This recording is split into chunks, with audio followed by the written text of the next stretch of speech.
I've got 3 words for you, team. Blessed are the crazies. Actually, that's 4. Well, I said, welcome to a small business marketing show where successful small business owners share their souls to take your marketing straight to the lead. Now, here's your host, Mr. Timbo Reid. Welcome back, listeners, to another episode of Australia's #1 marketing show. I'm your host, Timbo Reid. You, so much more importantly, are a motivated business owner ready to crank out some great marketing. This is episode 250, and it is brought to you by the good folk at Net Registry who get your online marketing sorted, and the guys at 99 Designs who get you a design you'll love guaranteed. Now, here's the thing. This episode is dedicated to the crazies amongst us. You, me, and some past guests that I've had on the show. Before I talk about who they are and revisit some of them, I'm sitting on an island in Fiji doing this. Let me paint a picture. I am sitting on some grass. In front of me is beautiful white sand. In front of that white sand is a blue lagoon, and off in the distance are very large waves crashing onto a reef. There's a security guard looking at me, wondering what I'm doing. There are kids playing in the water. It's quite idyllic, but it is not the place to necessarily put a podcast episode together. This episode has been hours in the making. I will be referring to spreadsheets and all sorts of things to get it done. But hey, that's part of being crazy, you know? Celebrate our craziness. That's what this episode is all about. You know, it's episode 250, and I'm not one for those kind of flagship milestone episodes and making some hoo-ha, but I did think it was a great opportunity to revisit some of those guests that I've had on in the last 250 episodes that are a little bit crazy. Now, what do I mean by crazy? I'm not talking necessarily straitjacket crazy, just people who see the world a little bit differently, who break the rules, who challenge the conventions of the category, who put a smile on our dial as they ask us to buy from them. They deliver amazing results in different ways. There's not enough crazies in this world, right? Particularly in business. It's getting so serious. My favourite crazy is Professor John Hughes, Robin Williams' character in Dead Poets Society. He did things differently. What about Steve Jobs? Speaking of Steve Jobs, what about this quote from a wonderful Apple TV commercial from years ago? Check this out. Here's to the crazy ones, the rebels, the troublemakers, the ones who see things differently. While some may see them as the crazy ones, we see genius. Because the people who are crazy enough to think they can change the world are the ones who do. Oh, that is beautiful, beautiful copy. So crazies. I'm a little bit crazy. You probably are. You listen to this show, you're crazy. Small business owners. We're all crazy to an extent, aren't we, for doing what we're doing? Oh, it'd be easier to get the corporate job, but hopefully you love what you're doing.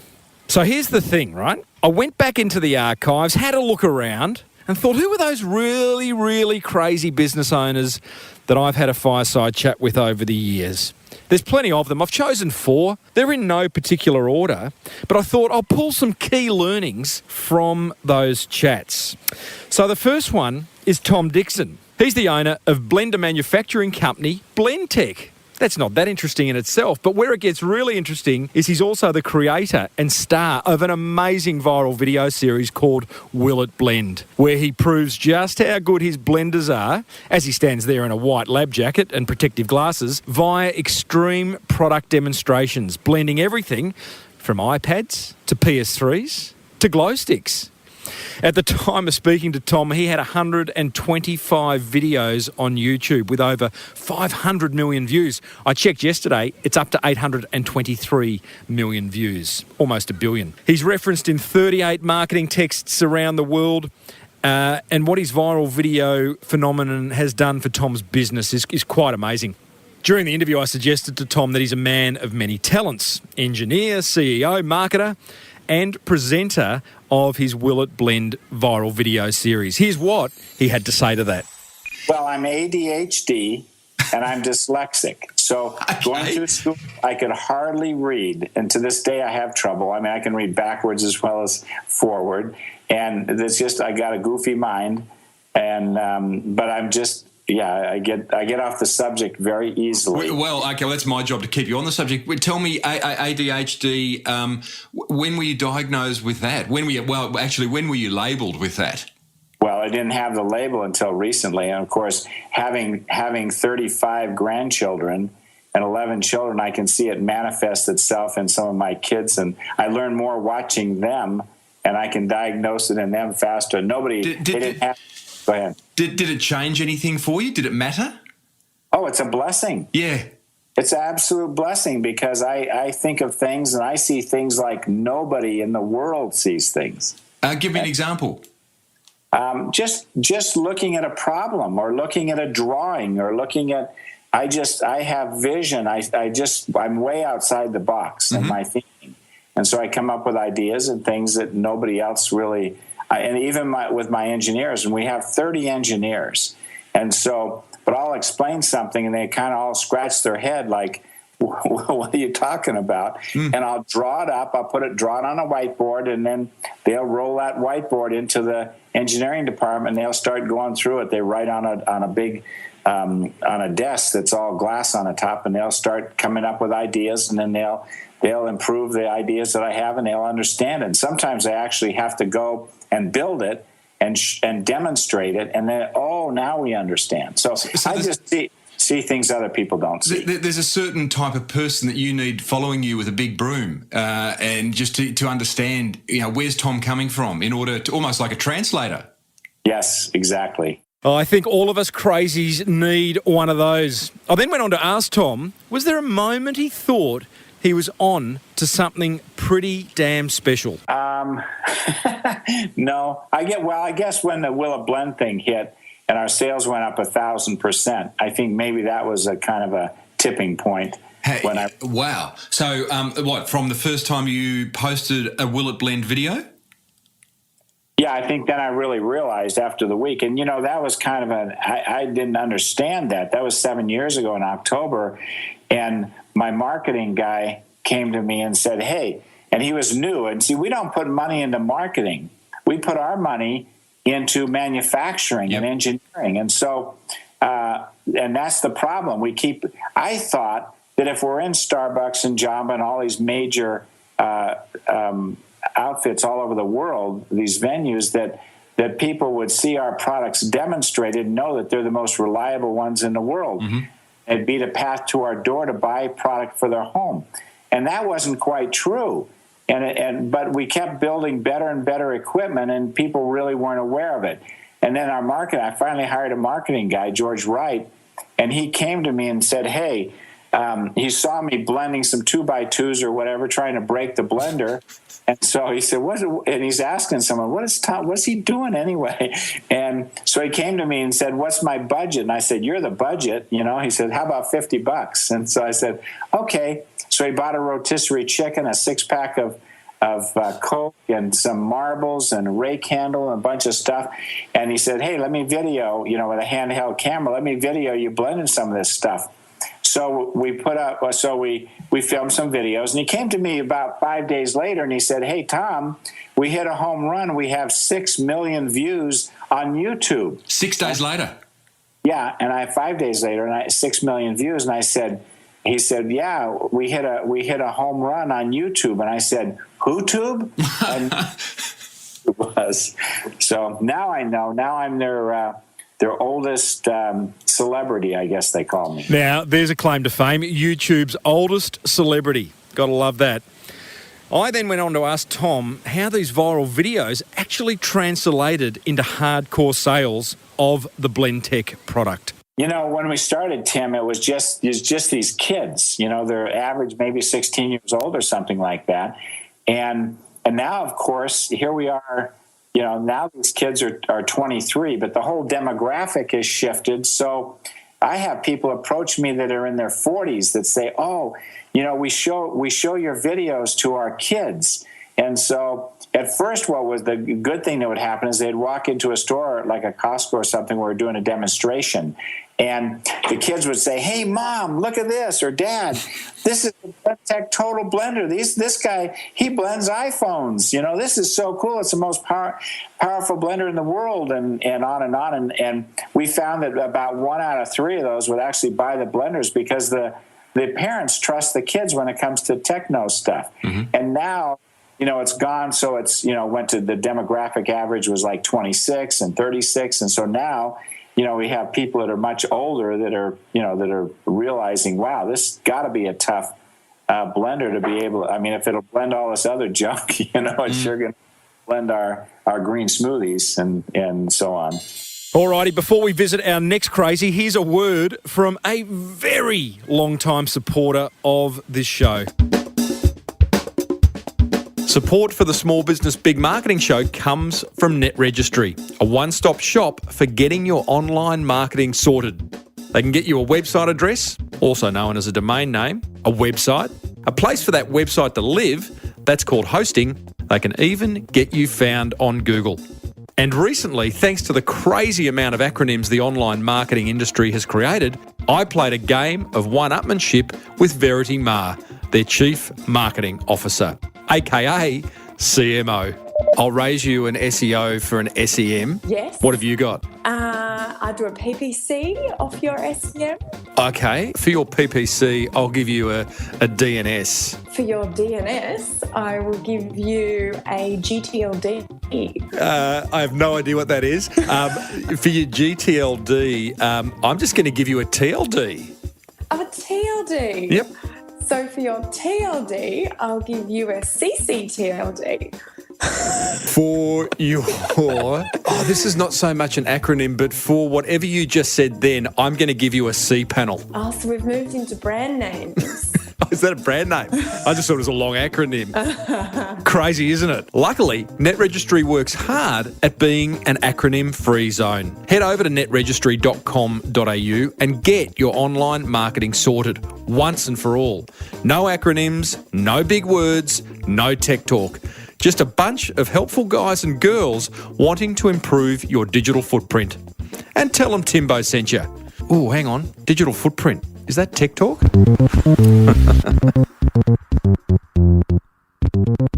All right, pulling it together. Remember, sitting on a tropical island, looking out at a blue lagoon. It's windy, it's sunny, there's kids screaming, there's a security guard looking at me. Righto, on to our next crazy. It is Mick Collis. He's the vice captain of the Australian Soduko team, as well as an award-winning copywriter. We were speaking at the same conference about 3 years ago when I got to know him and his story, which, by the way, is hilarious. What marketing lessons you can learn from the vice captain of the Australian Soduko team? Great question. But before I cut to that, here's how he became vice captain of that team. Well, it's one of those things, like most kids growing up in Australia, my dream was to wear the green and gold and represent Australia. And I tried a lot of different sports, but I was no good at any of them. But I just kept trying, because just for some reason I just had this thing in my head that I would have loved to have played for Australia. I was starstruck and mesmerised by, I grew up watching Dougie Walters and Simon Poyter and all these great Australian athletes and wanted to be like them. So that was my dream, was to play for Australia. I tried rugby, I tried rugby league, I tried cricket, I tried surf lifesaving. I even had a crack at lawn bowls, but was no good at all of them. And it got to the point where I was 42, and I kind of thought, well, look, I've had a crack at everything, but I just wasn't any good at anything. And then I went up to Brisbane to watch the Bledisloe Cup with a mate, and on the way he's pulled out a book of Sudoku puzzles. I'd never seen Sudoku or played Sudoku, but for some reason we'd had a couple of beers, that might have something to do with it. Yeah.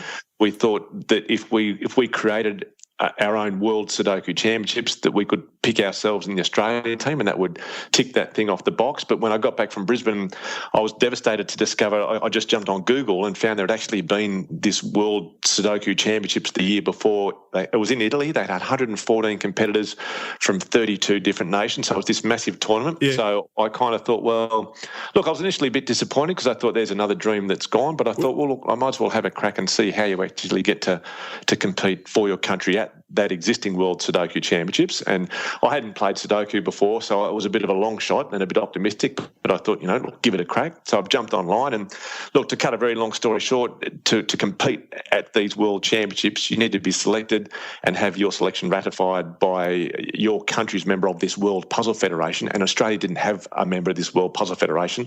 So I've applied, I was accepted, so I became the Andrew Dimitri of Australian Sudoku. I was the sole selector, so I ended up just picking myself and 3 mates, and off we went.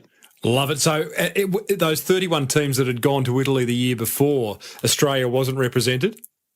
No, that was we were the first time that Australia had ever been represented at a World Championships. Tell me about that moment where you've looked at your mate and gone, you know what? This is our shot at it. It's going to be Sudoku, but it's a shot at getting the green and gold.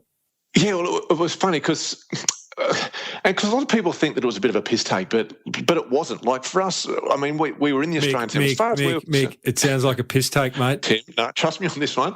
we were in the Australian team, and we were the 4 people representing 20 million Australians at a World Championship. So it was on our shoulders, and we got decked out. We had 5 different uniforms. We had the whole blaze of the tie, so we had the number 1s right through to the number 5s, which was the green and gold Australian playing kit, and everything was embroidered. We had Australia written across everything, and we were there. We were the Australian team. And was the original, when you looked at your mate and gone, it's going to be Sudoku, that's what we're going to represent Australia in, at that point was there a bit of a wry smile, and then it became, at some point you've gone, oh, hang on, we are representing the country, or was it always very serious?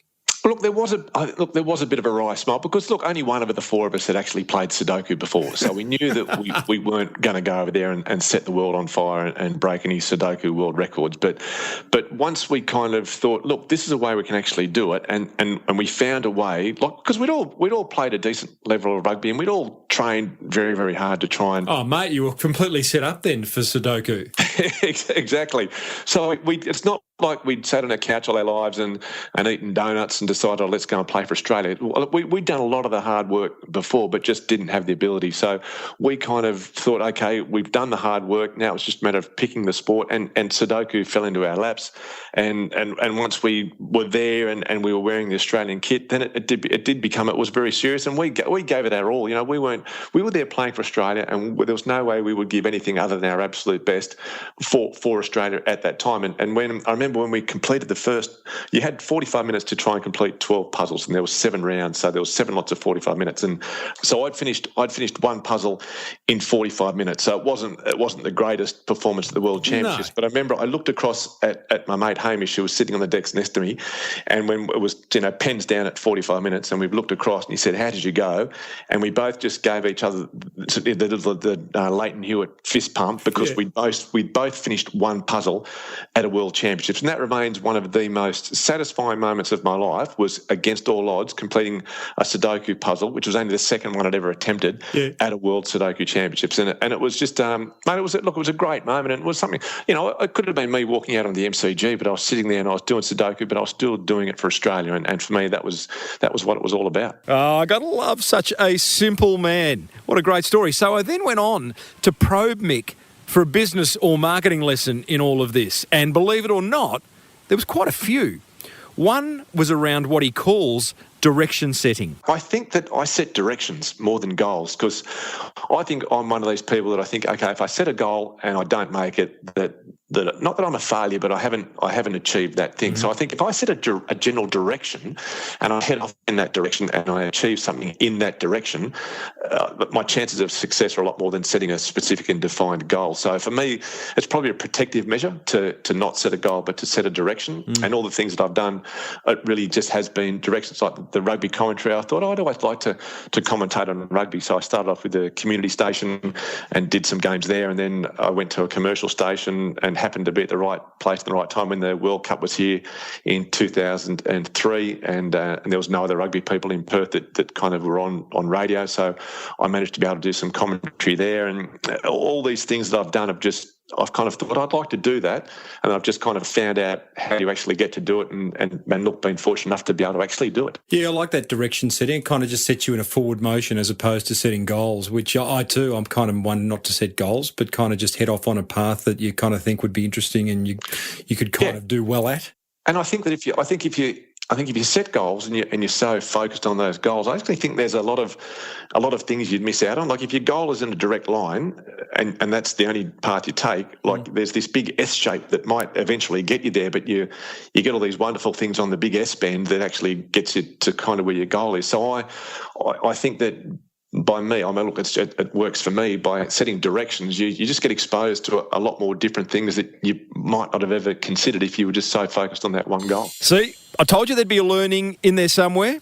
Now, before we visit, or I should say revisit, one of the past marketing crazies that have been on the Small Business Big Marketing Show, here's a word from another long-time supporter.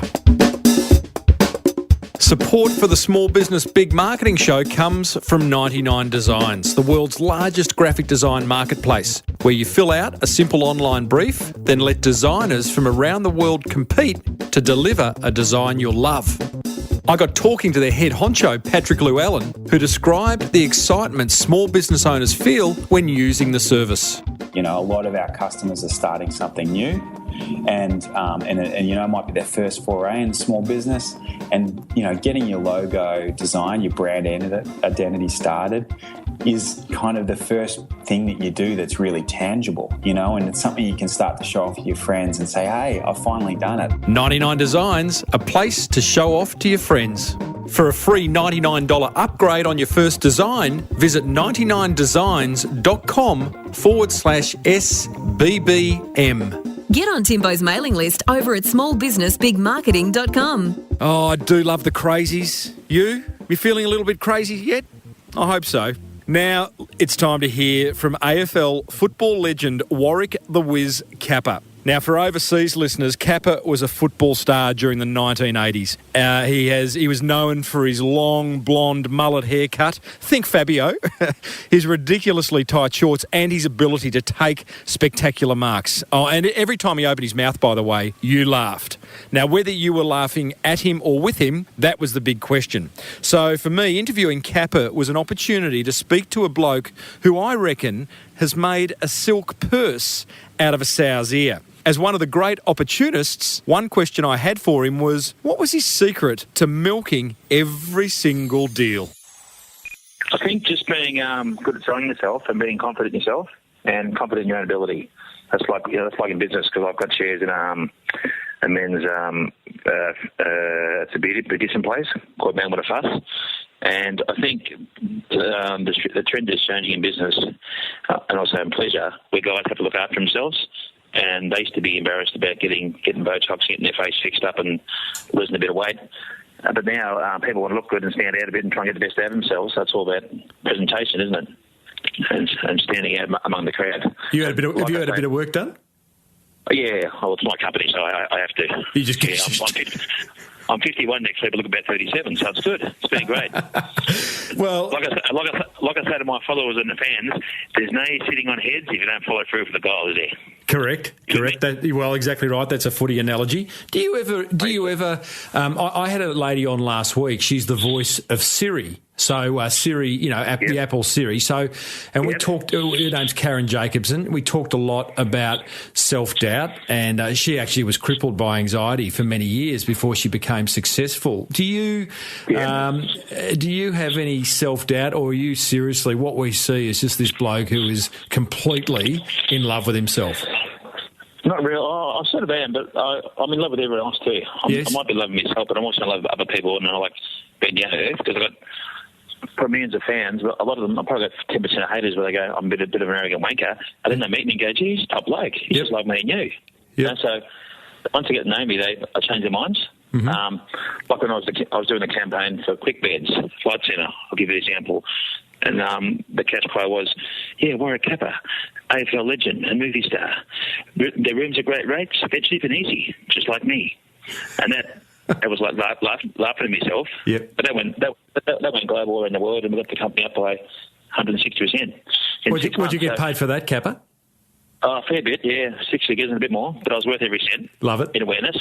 I can't say too much, the tax man will get me, but I did okay.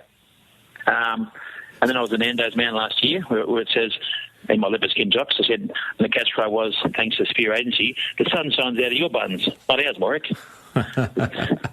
chicken tropical burger. So it's all about believing in yourself, eh?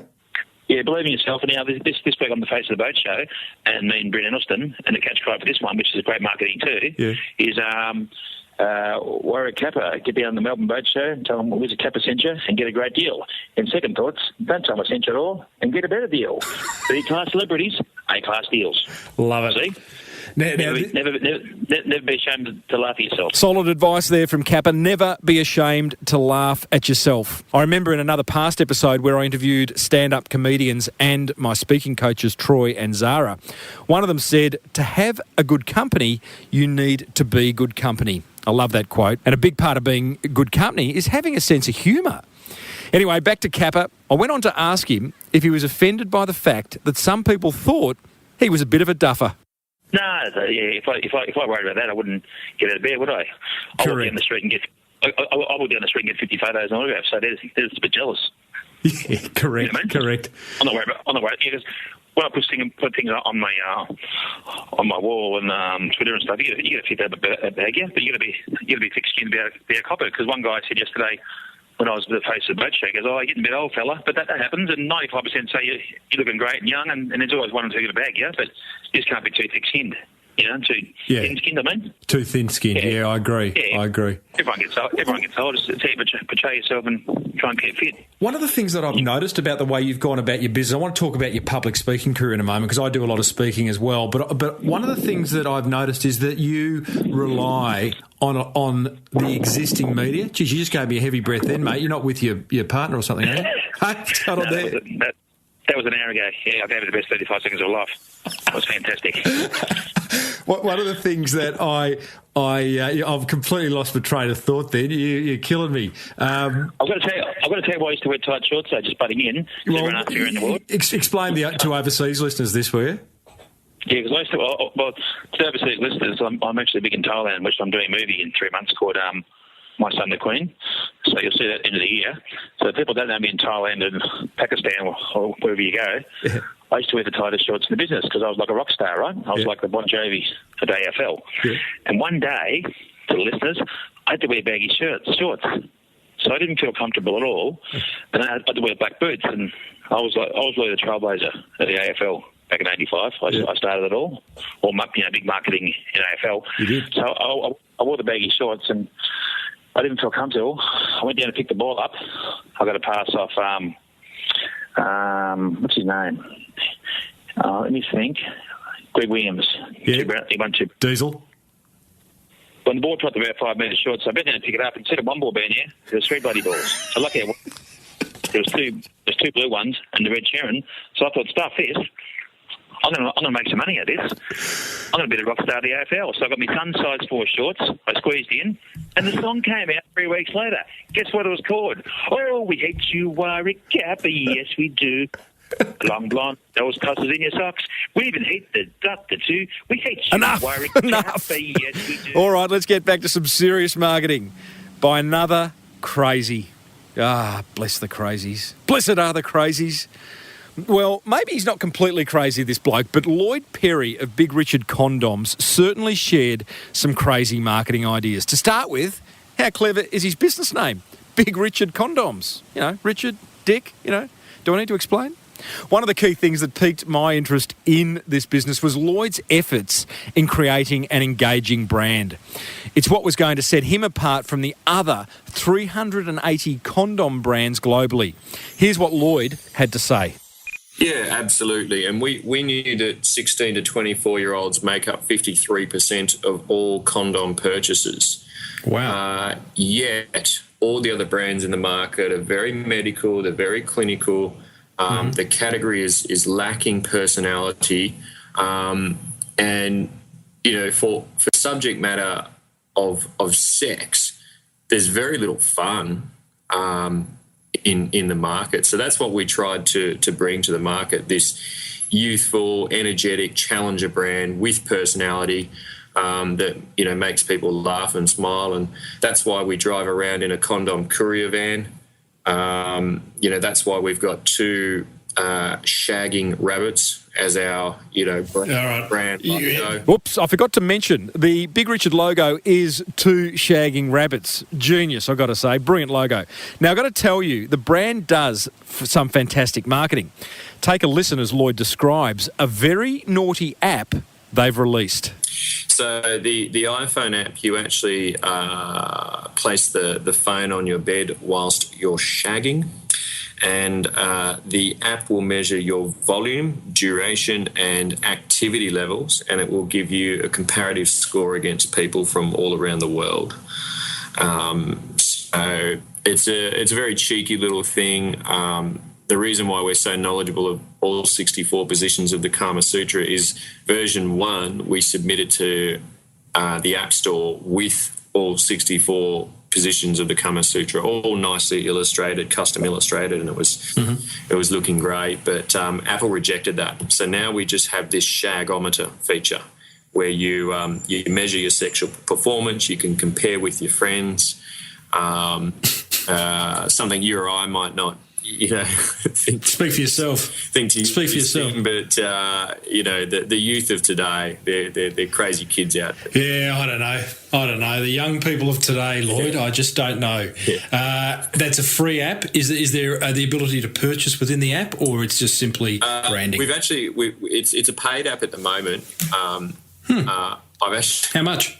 It's $2.99 at the moment, which I think is a little bit expensive, I'll be honest with you, but I've kind of got that there as a barrier. I don't want people actually downloading at the moment until we release version 1.1, which we will be doing within the next sort of 20 to 30 days. Mm-hmm. It's just about to get resubmitted. And version 1.1 has a calorie counter. It's got a global sex leaderboard. You can compete on the leaderboard to win free condoms and sex toys, and so it's going to have a whole lot more utility. You got to love a naughty app. Another marketing aspect of the Big Richard condom business I particularly loved is the fact that they sell both through 400 retail outlets, plus they use a subscription model. Lloyd refers to it as S-commerce. I'd not heard of that phrase before until I interviewed Lloyd. Check this out. Yeah, it's just for regular shaggers. So as we've gone along, we've started to understand the market more, and there's 2 types of people that it serves, and we've got quite a few of these sorts of people on our database. So there are girls that don't like putting hormones through their bodies, so they'll never get on the pill. And if they're having, they're with a partner, they're having regular sex, then they're just going to need a crap load of condoms. So we just make it fun for them. We send it out each month. We've got a mystery sex toy in there. And then the other category of consumers that it sort of appeals to is men with an ego. And there are some men out there that are... Are there many out there? Yeah, not many men with an ego, is there? But there are some guys out there that just they genuinely are just getting laid a lot, and it's the truth.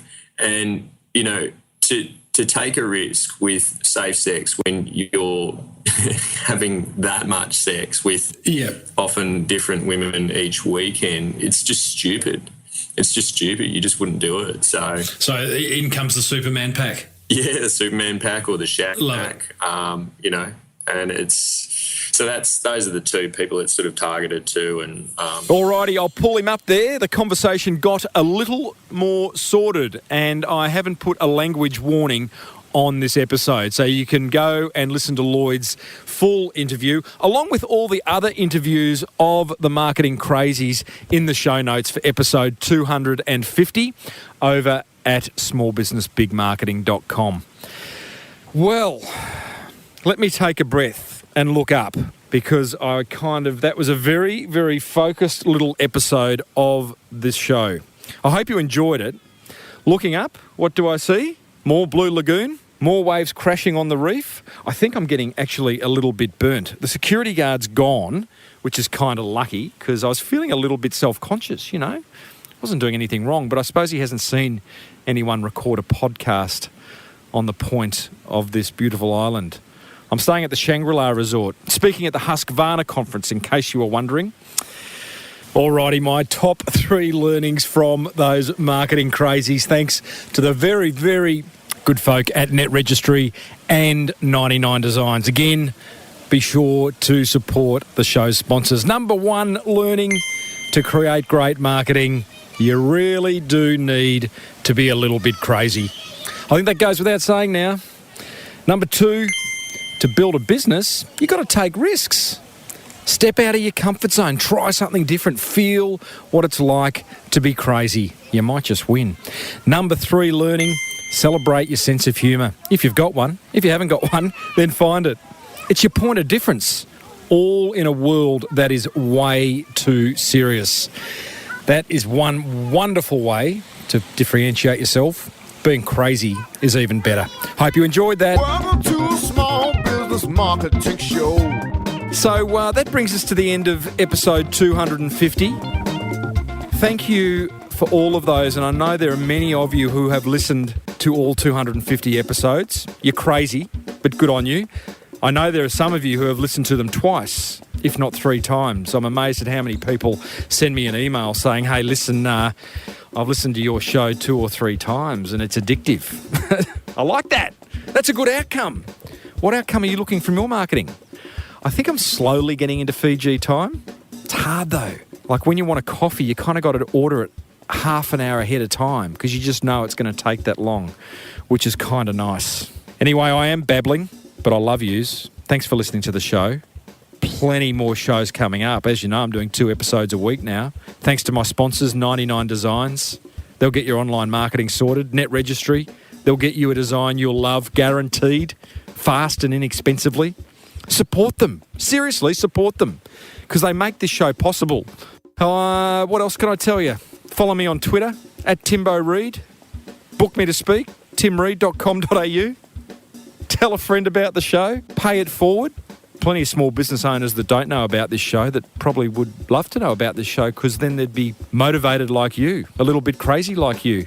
Nothing wrong with that. Righto, team, I love your work. Go and celebrate your craziness. You've been listening to Australia's #1 marketing show. I am Timbo Reid. Always have been. Always will be. Signing off from an island somewhere in Fiji. See ya.